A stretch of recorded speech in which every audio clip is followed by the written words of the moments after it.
Hello and welcome back for the next part of my Final Fantasy X Anniversary Challenge playthrough.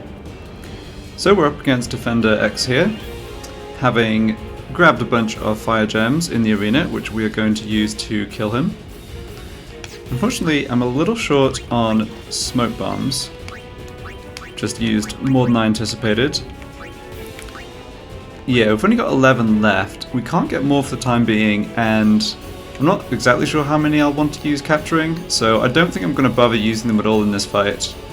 I'll just have Riku under haste, and then switch her out of the party before Defender's turns, and kind of brute force the fight with just Phoenix Downs, I think. Unless it looks like we could buff Auron to survive Haymaker, but I'm anticipating that's not going to work, just because of the increased strength. Yeah, we have Wacko, of course, with Evade and Counter, which means sort of like cuts back on the number of Phoenix Downs we'll need.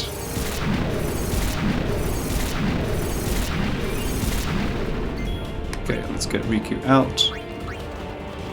And I'll just have Tidus, Yuna, Wacko, also just for the highest agility. Okay, 5600. Yeah, so like I suspected, Haymaker's not going to be survivable, even with double HP, protect and defend on Auron, so I'm not going to bother trying, and I would need double HP for Auron to survive that, which the regular attack we just saw.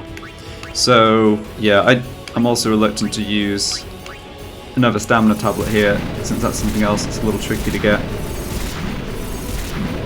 So yeah, not the most interesting strat, I guess, overall.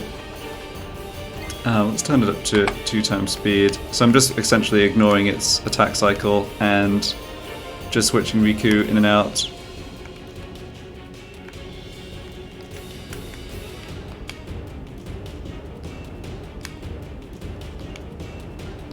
We may have the issue at some point that we need to actually have Riku throw a Phoenix down instead of do the damage, but it doesn't look like Defender X is too fast.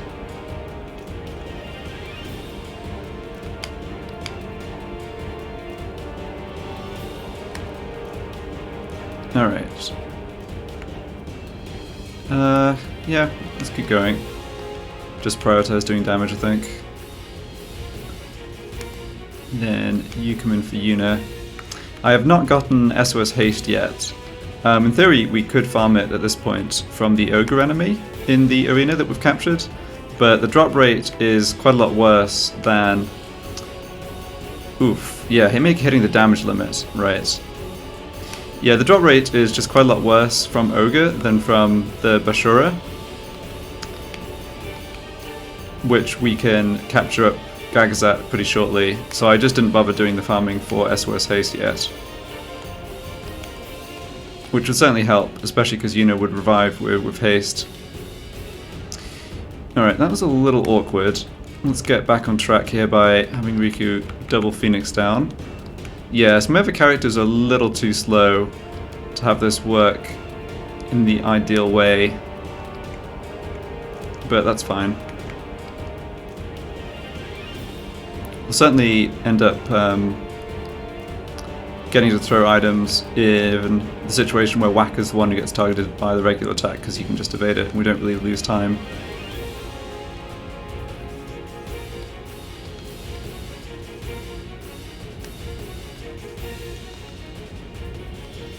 How are we doing there? Oh, started to dent his HP pool, I guess.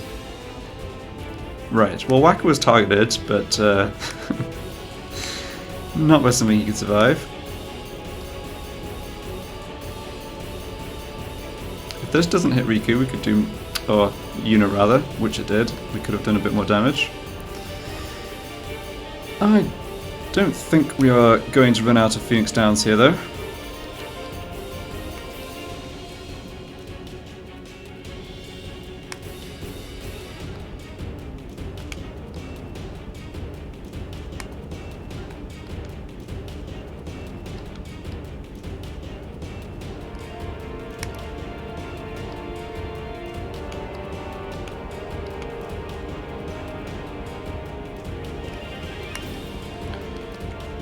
I guess since this battle is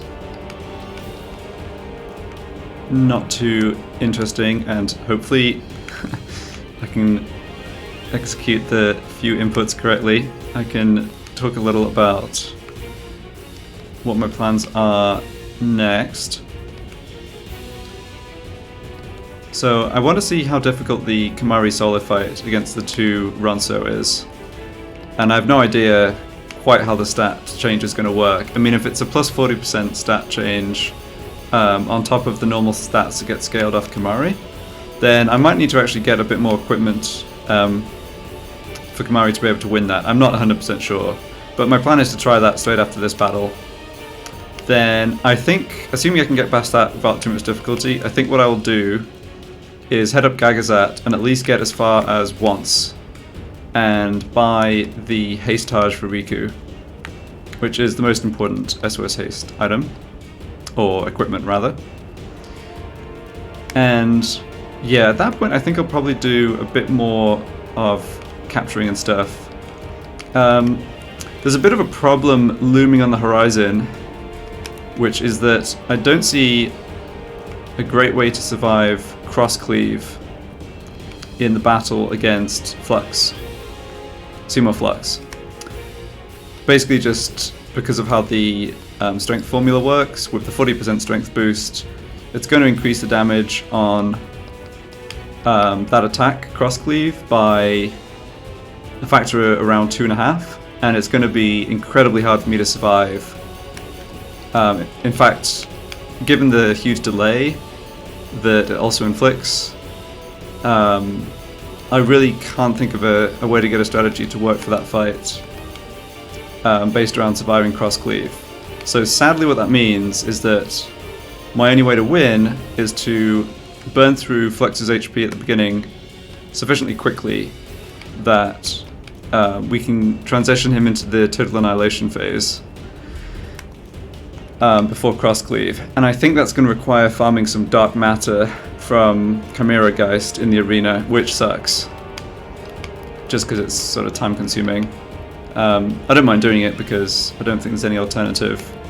But yeah, this is all just a long-winded way of saying that I'm probably not going to be progressing the storyline after the Ronso stuff for a little while. But I will do capturing in the other areas I can, like I'll go back to Makalani, I'll go back to Thunder Plains, do capturing there, record videos on those. I imagine capturing Cactor and maybe some other enemies will be at least a little annoying and worth recording. And yeah, I think I'll do the Sunken Cave capturing too, so I can beat Chimera Geist with Doom rather than having to actually use damaging items on it. I'll keep thinking about the Flux battle. It's not that I literally can't survive cross-cleave, it's just that plus the delay I think is going to be kind of unsurmountable. Like, Aaron basically is the only character I can buff to survive, and he'd kind of die right after sort of thing. But I'll keep thinking about it, maybe there's some other way out. Sadly, we can't survive total annihilation either, so yeah, as I said, it's looking like a case of needing those dark matters just for that huge damage burst. Avoid those big attacks. I feel like we've not had the most luck here with Waka actually dodging the regular attack. I think it's happened maybe once, but overall this is going fine. I mean, we can check his HP again in a sec. Yeah, he's under half, and we've used... oh, only 22 Phoenix down, so this is working just fine.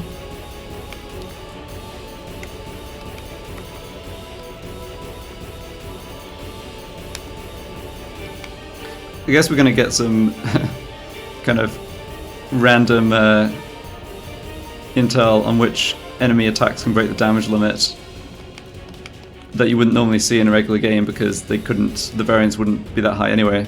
Oh hey, we got another dodge on Waka, nice.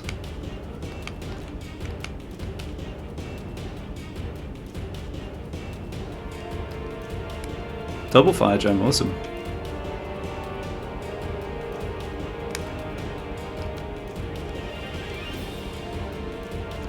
Hold on. Got myself confused a second. Tried to bring in Yuna to throw a Phoenix down when nobody needed it.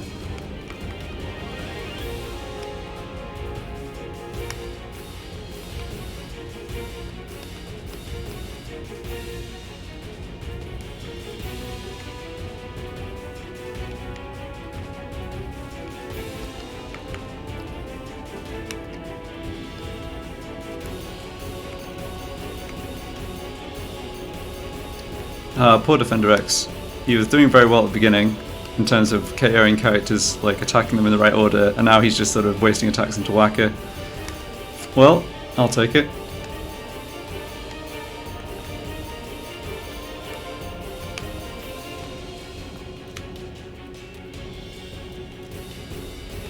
It is great having access to the fire gems for damage. I mean, it's so easy to just steal 3 of them, occasionally even 4, from the flame flans in the arena now.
How are we doing? Alright, just 3 fire gems left, probably.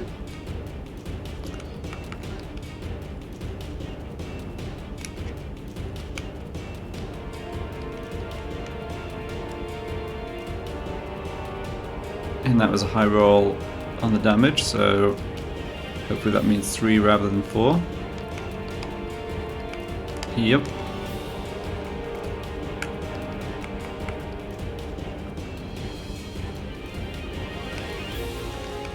Unfortunately, not much good gear to get from this guy in terms of drops. There's SOS Protect, but yeah, I mean, the enemies are just doing enough damage to us in this challenge that gear like that isn't very helpful. Alright, this should kill. And I think he also just dropped sort of strength and magic plus % gear, which isn't that great either. But at least we didn't have to use any valuable items. And he didn't drop anything. Alright, fair enough. Well, thanks for watching. I'll be back with the next part.